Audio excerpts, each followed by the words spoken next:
Welcome to DRP school online classes. आपका स्वागत है आपके अपने YouTube channel DRP school online classes पे। तो स्टूडेंट, आज का हमारा टॉपिक रहेगा फिजिकल एंड केमिकल चेंज। तो इसकी शुरुआत करते हैं अपन थोड़ी थोड़ी बेसिक चीज़ों के साथ। जैसे अपने वर्ड है टॉपिक के अंदर चेंज। तो चेंज मतलब क्या होता है? चेंज का अगर मैं हिंदी में बात करूँ तो वो तो होता है परिवर्तन।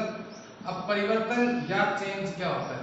तो जब आपके कोई भी सब्सटेंस यानी पदार्थ, कोई भी मैटर यानी वस्तु, कोई भी ऑब्जेक्ट हो, जब उसकी कोई भी प्रॉपर्टीज मतलब है उसके जो गुण धर्म है या फिर उसके कैरेक्टर में,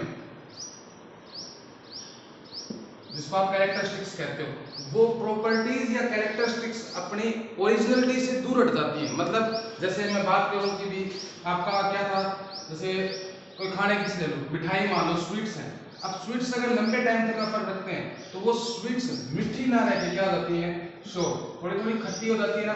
तो मतलब वो अपनी ओरिजिनलिटी से हट गई। तो जब किसी भी सब्सटेंस की प्रॉपर्टीज या उसके जो कैरेक्टरिस्टिक्स हैं वो अपनी ओरिजिनलिटी से हट जाते हैं, तो उस प्रोसेस को क्या कहा जाता है? चेंज या परिवर्तन। अब देखो, चेंज या परिवर्तन के दौरान हमने कहा कि उस सब्सटेंस की प्रॉपर्टीज में क्या होगा?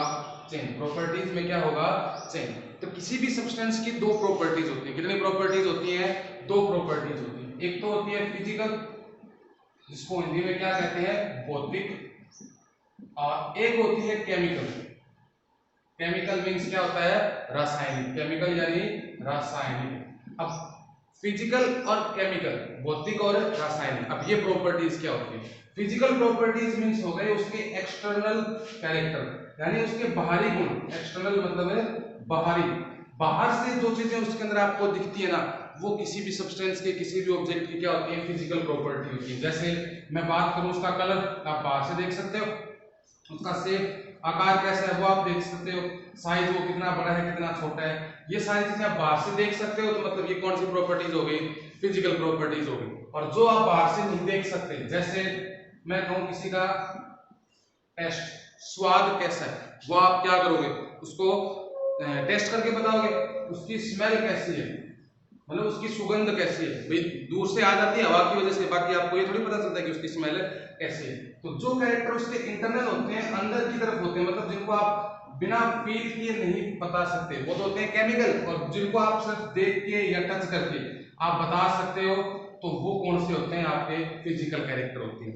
अब चेंज के दौरान क्या बदलेंगे? आपकी प्रॉपर्टीज या कैरेक्टर। और वो थे दो, फिजिकल कैरेक्टर या फिजिकल प्रॉपर्टीज, केमिकल प्रॉपर्टीज या केमिकल कैरेक्टर। अब अगर कैरेक्टर जैसे कैरेक्टर में चेंज हो रहा है, चेंज भी आपका क्या होगा? बिल्कुल वैसा का वैसा होगा। तो बात करते हैं सबसे पहले कौन सी प्रॉपर्टीज की? फिजिकल प्रॉपर्टीज में होने वाले चेंज की। तो फिजिकल प्रॉपर्टीज में क्या चेंज होता है, किस हिसाब से होता है, कैसे होता है, और चेंज के लिए क्या चीजें जरूरी होती है, वो सारी आज हम क्या करेंगे? ब्रीफली डिस्कस करेंगे। तो सबसे पहले अब बात करेंगे किसकी? Physical change. Physical change. अब फिजिकल चेंज की डेफिनेशन तो बहुत सी आसान सी हो गई। क्या? ए change in which the physical properties of a substance changed. जिसके अंदर किसी की फिजिकल प्रॉपर्टीज में चेंज होता है, वो क्या होता है? वो आपका फिजिकल चेंज होता है। In physical change OQ in physical property. Physical properties में क्या होगा? चेंज होगा। जैसे मैं एग्जांपल की बात करूं, आपके पास आइस है, उसको आपने गर्म कर दिया। अब ये ट्रायंगल मतलब ये किसको डिनोट कर रहा है? केमिस्ट्री के अंदर ये हीट को डिनोट करता है। आपने उसको गर्म किया, वो किस में कन्वर्ट हो गया? वाटर में कन्वर्ट हो गया। अब बताओ सर, वाटर और आइस क्या टेस्ट में चेंज होगा? नहीं होगा। स्मेल वगैरह नहीं बदलेंगे, बस बदल क्या गई? ये कह दो उसकी शेप या साइज बदल गई। शेप या क्या बदल गई? साइज बदल गई। तो फिजिकल चेंज में क्या होता है? सिर्फ फिजिकल प्रॉपर्टीज में ही चेंज होता है। अब देखो फिजिकल चेंज की कुछ विशेषताएं। सबसे पहले क्या, जो फिजिकल चेंज होता है आपका, वो होता है टेम्परेरी। वो क्या होता है? टेम्परेरी, या जिसको आसान भाषा में आप कह सकते हो अनस्टेबल। टेम्परेरी या अनस्टेबल मतलब वो अस्थायी होता है। अस्थायी होने से मतलब क्या होता है? इसके टेम्परेरी या अनस्टेबल होने का सीधा सा मतलब ये होता है कि जैसे ही आप कॉज ऑफ चेंज मतलब परिवर्तन का जो कारण है, कॉज मतलब कारण, कॉज ऑफ चेंज आप जैसे ही रिमूव कर दोगे, हटा दोगे, आपको अपना क्या मिल जाएगा? ओरिजिनल सब्सटेंस मिल जाएगा। जो चीज आपकी थी वो की वो मिल जाएगी। कैसे? आपने गर्म किया तो वाटर में कन्वर्ट हुआ, आप वो गर्मी हटा दो, गर्मी हटा दोगे तो मतलब क्या हो गया, ठंड, ठंड मिलते ही आपका वाटर वापस किस में कन्वर्ट हो गया, आइस में कन्वर्ट हो गया ना। तो फिजिकल चेंज होता है टेम्परेरी या अनस्टेबल, टेम्परेरी या अनस्टेबल होता है, वो आसानी से जैसे आप कॉज ऑफ चेंज है उसको रिमूव करोगे आपको ओरिजिनल सब्सटेंस आपका मिल जाएगा। अब बताओ क्या इसमें कोई नई चीज बनी क्या, नहीं बनी, वही सब्सटेंस था बस अपनी स्टेट चेंज करके दूसरी स्टेट में चला गया। तो दूसरा कैरेक्टर क्या लिख सकते हो, no new substance form, no new substance form, कोई भी नई चीज नहीं बनती, कोई भी नई चीजें नहीं बनती, जो है ओरिजिनल सब्सटेंस वही अपनी स्टेट में अपनी कंडीशन में क्या करते रहता है, चेंज करते रहता है। तो अब हमने देखा कि आप आइस से वाटर बना सकते हो और कॉज ऑफ चेंज रिमूव करके वापस क्या बना सकते हो, आइस बना सकते हो। तो अब ये बोथ डायरेक्शन वाली हो गई, आइस से वाटर भी कन्वर्ट हो रहा है, वाटर से आइस भी कन्वर्ट हो रहा है, और ऐसा होना क्या कहलाता है, रिवर्सिबल। रिवर्सिबल मतलब हिंदी में जिसको कहते हैं उत्क्रमणीय। अब ये जो फिजिकल चेंज होते हैं वो होते हैं रिवर्सिबल। रिवर्सिबल मतलब आप इसमें एक सब्सटेंस से दूसरा बना सकते हो और दूसरे से वापस अपना ओरिजिनल सब्सटेंस हासिल कर सकते हो। ये क्या होते हैं, रिवर्सिबल होते हैं। फिजिकल चेंज की क्या विशेषताएं होगी, कॉज ऑफ चेंज रिमूव करोगे ओरिजिनल मिल जाएगा, ये टेम्परेरी अनस्टेबल होता है, ये रिवर्सिबल होता है, नो न्यू सब्सटेंस फॉर्म, कोई भी नई चीज इसके अंदर नहीं बनती, जो है बिल्कुल वैसी की वैसी रहती है, बस उसकी स्टेट या कंडीशन में क्या हो जाता है, चेंज हो जाता है। ठीक है, अब बात करते हैं अपना दूसरा बेसिक सा चेंज। फिजिकल चेंज हो गया, मतलब किसमें चेंज हो रहा था, फिजिकल प्रॉपर्टीज में चेंज हो रहा था। अब अपन बात करेंगे किसकी, केमिकल चेंज की भी। केमिकल चेंज क्या होता है, तो देखो केमिकल चेंज के अंदर क्या होगा, केमिकल चेंज। अब बताओ केमिकल चेंज मतलब कौन सा चेंज हो गया, रासायनिक परिवर्तन। अब रासायनिक परिवर्तन या केमिकल चेंज के अंदर क्या होगा, जो फिजिकल चेंज में क्या हो रहा था, फिजिकल प्रॉपर्टी चेंज हो रही थी, केमिकल के अंदर क्या होगा, किसी भी सब्सटेंस की जो केमिकल प्रॉपर्टीज होती हैं या फिर ये कह दो जो उसके एक्सटर्नल कैरेक्टर्स होते हैं उनमें क्या हो जाता है, चेंज हो जाता है, उसमें क्या आ जाता है, चेंज आ जाता है। ठीक है, तो केमिकल प्रॉपर्टीज में चेंज मतलब क्या हो गया आपका, केमिकल चेंज हो गया। अब केमिकल चेंज का जैसे एक इजी सा एग्जांपल है, हमारे घरों में क्या होता है, मिल्क, मिल्क होता है। अब उस मिल्क में अपन क्या डालते हैं, शाम को लस्सी डालते हैं तो सुबह तक वो किस में कन्वर्ट हो जाता है, कर्ड में कन्वर्ट हो जाता है। अब आपने दूध में क्या डाला, लस्सी डाली, वो किस में कन्वर्ट हो गया, दही में। अब मान लो आपका जो लस्सी है उसको कहते हैं बटर मिल्क। अब बटर मिल्क लिए तो या फिर लस्सी में क्या होता है, एसिड होता है, क्योंकि वो खट्टी होती है, एसिडिक कंपाउंड होता है, उसमें आपका क्या है, एसिड, कौन सा, लैक्टिक एसिड होता है लस्सी के अंदर, याद रखना। उस लैक्टिक एसिड की वजह से मिल्क इसमें कन्वर्ट हो गया, कर्ड में कन्वर्ट हो गया। अब देखो मिल्क की प्रॉपर्टीज क्या थी, अलग थी, कैसे कि वो भी स्वीट होता है, ठीक है, उसमें प्रोटीन वगैरह बहुत ज्यादा होता है, ठीक। और दही की क्या प्रॉपर्टीज होती हैं, वो श्योर खट्टा होता है, उसमें क्या ज्यादा होता है, एसिड ज्यादा होता है। अब देखो फ्रेंड जब इसकी कैरेक्टर थे वो बिल्कुल क्या हो गए, चेंज हो गए ना, जो ओरिजिनलिटी थी वो बिल्कुल खत्म हो गई। अब इसके अंदर अपन इसकी देखते हैं कैरेक्टरिस्टिक्स, विशेषताएं, केमिकल चेंज की क्या विशेषताएं होती हैं। तो मैं सबसे पहली विशेषता भाई क्या, ये चेंज होता है परमानेंट। क्या होता है, परमानेंट कह दो या फिर इसको क्या कहोगे, स्टेबल कह सकते हो। परमानेंट या स्टेबल मतलब क्या हो गया, स्थायी हो गया। स्थायी होने से मतलब आप एक बार मिल्क को कन्वर्ट कर दोगे कर्ड में, तो उसके बाद कर्ड से वापिस क्या नहीं बना सकते, मिल्क नहीं बना सकते, तो ये परमानेंट या स्टेबल होता है। दूसरी चीज, अगर आप कॉज ऑफ चेंज रिमूव करोगे, कॉज ऑफ चेंज परिवर्तन का कारण अगर हटा भी देते हो तो कभी भी आपको ओरिजिनल सब्सटेंस नहीं मिलेगा। अगर केमिकल चेंज है तो कभी भी आपको क्या नहीं मिलेगा, ओरिजिनल सब्सटेंस वापस नहीं मिल सकता किसी भी कंडीशन के अंदर। ठीक है, उसके बाद अगर मैं तीसरा बात करूं तो बताओ ये क्या सिर्फ एक डायरेक्शन में हो रहा है, मतलब मिल्क ही कर्ड में कन्वर्ट हो रहा है, क्या कर्ड वापस मिल्क में कन्वर्ट हो पा रहा है, नहीं हो पा रहा, तो मतलब ये चेंज क्या होते हैं, इरिवर्सिबल। क्या होते हैं, इरिवर्सिबल यानी अनुत्क्रमणीय।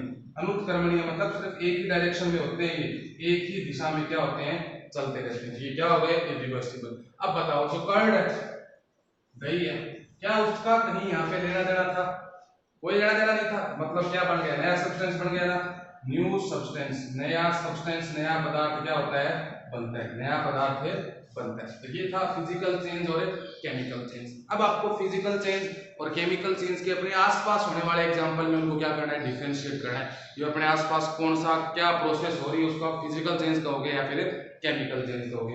अब देखो जो आपका केमिकल चेंज होता है, रासायनिक परिवर्तन होता है, उसका एक दूसरा नाम भी होता है जिसको आप क्या कहते हो, बेसिकली उसको अपन कहते हैं केमिकल रिएक्शन। केमिकल रिएक्शन मतलब रासायनिक अभिक्रिया, जो आप कहते हो कि केमिकल रिएक्शन हुई तब जाके ये चीज हुई, वो रासायनिक अभिक्रिया क्या है, एक टाइप का केमिकल चेंज ही है। एक टाइप का क्या है, केमिकल चेंज। जैसे मैं केमिकल चेंज का एक और एग्जांपल लूं, आपके पास एक मेटल, एक धातु होता है मैग्नीशियम। क्या होता है, मैग्नीशियम। जब आप उस मैग्नीशियम का कंबंशन करते हो, उसको जलाते हो, कंबंशन मतलब क्या होता है, जलाना। कंबंशन मतलब जलाना। और किसी भी चीज के कंबंशन के लिए, किसी भी चीज को जलाने के लिए आपको कौन सी गैस की रिक्वायरमेंट होती है, O2 की। तो आपके पास मैग्नीशियम था मेटल, उसको आपने जला दिया, मतलब किसके साथ रिएक्शन करवा दी, उसकी O2 के साथ रिएक्शन करवा दी, तो आपको प्रोडक्ट में मिलेगा MgO, मैग्नीशियम ऑक्साइड। मतलब ये धातु था, एक टाइप का मेटल था, और उसको आपने बर्न किया, जला दिया, तो आपको मिलेगी ऐश, राख, जिसको आप मैग्नीशियम ऑक्साइड कहते हो। अब बताओ, क्या इस राख को जोड़ के वापस आप ये मैग्नीशियम बना सकते हो क्या, कभी नहीं बना सकते।